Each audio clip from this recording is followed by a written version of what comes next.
Although a 757 managed to obliterate itself upon impact, paper and fabric managed to survive without a scratch. They also released pictures of an engine and 2 pieces of fuselage.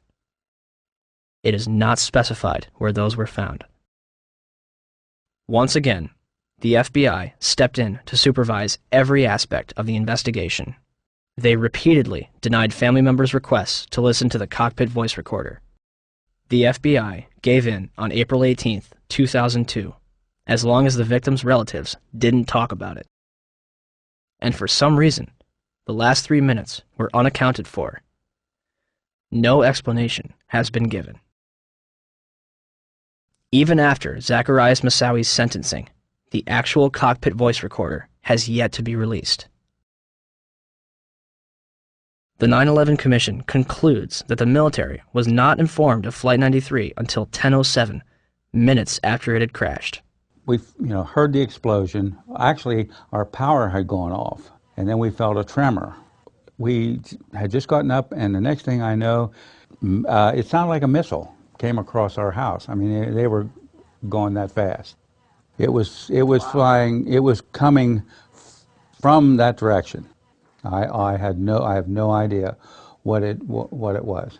Oh no, it wasn't the aircraft that crashed. No, it's hard for me to believe that they did not know about that aircraft until 10:07. That's difficult for me to believe. Despite the discussions about military assistance, no one from FAA headquarters requested military assistance regarding United 93, nor did any manager at FAA headquarters pass any of the information it had about United 93 to the military. A year after 9/11, military officials were telling an entirely different story, that Flight 93 was being tracked. In the Pentagon Command Center, there's a report of another hijacked plane, United Airlines Flight 93. We received a report from the FAA that Flight 93 had turned off its transponder, had turned, and was now heading towards Washington, D.C. The decision was made to try to go intercept Flight 93. The rules have changed. We could do something about it now. Colonel Bob Marr is in command at the Northeast Air Defense Sector base in Rome, New York.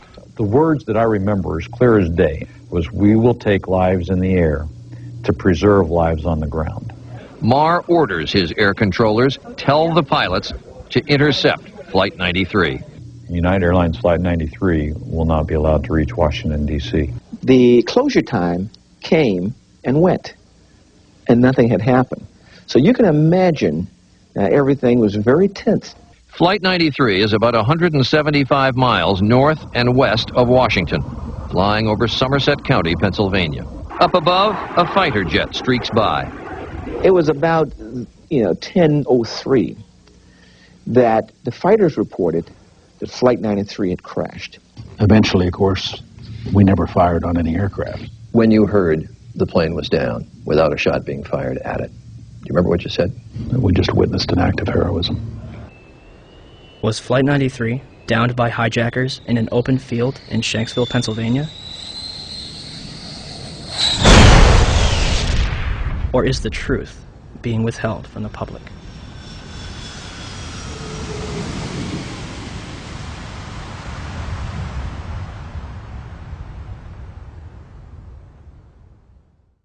I want to tell you that we are getting word from New York right now that another building has collapsed. I understand that this is a 47-story building. It's Building 7 of the World Trade Center, we understand, has collapsed in New York, and there you saw a video of it.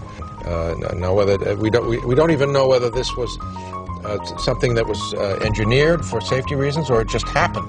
For the third time today, it's reminiscent of those pictures we've all seen too much on television before, when a building was deliberately destroyed by well-placed dynamite to knock it down.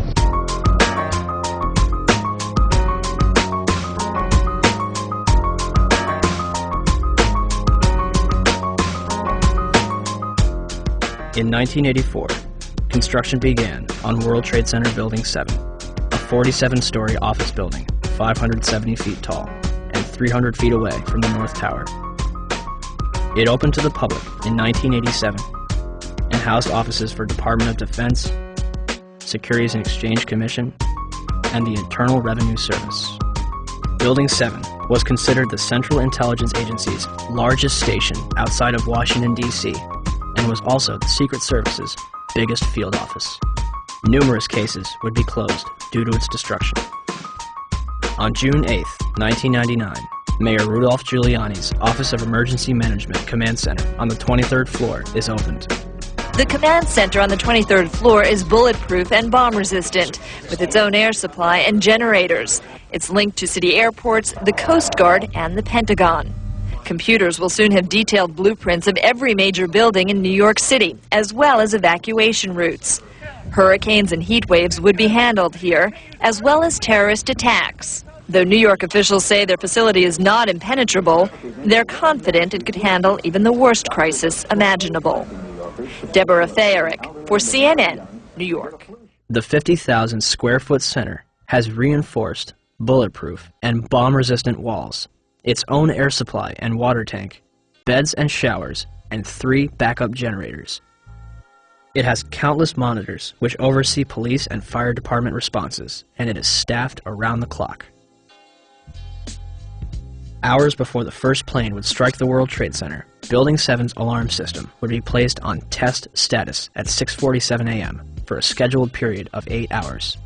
This normally occurs during maintenance, and any fire alarms from the building are disregarded. After the second plane strikes the South Tower, the building's power is shut off, and its tenants are evacuated. The major fires in World Trade Center 7 were as follows.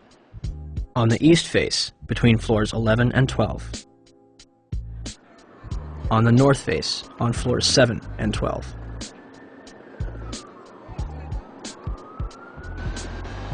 On the west face, between floors 29 and 30. Smoke obscures the entire south face of the building.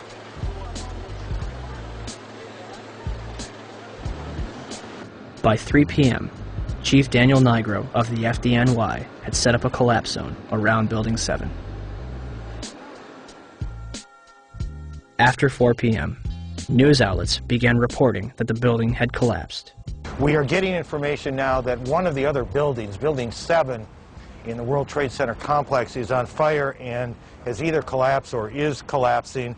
We've got some news just coming in, actually, that the Salomon Brothers building in New York, right in the heart of Manhattan, has also collapsed.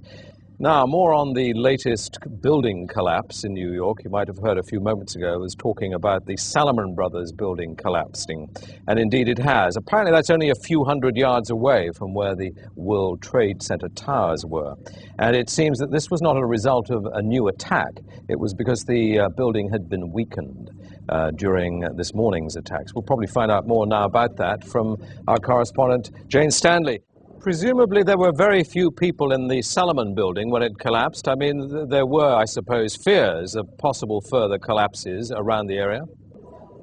That's what you would hope, because this whole downtown area behind me has been completely sealed off and evacuated, apart from the emergency workers. That was done by the mayor, Rudy Giuliani.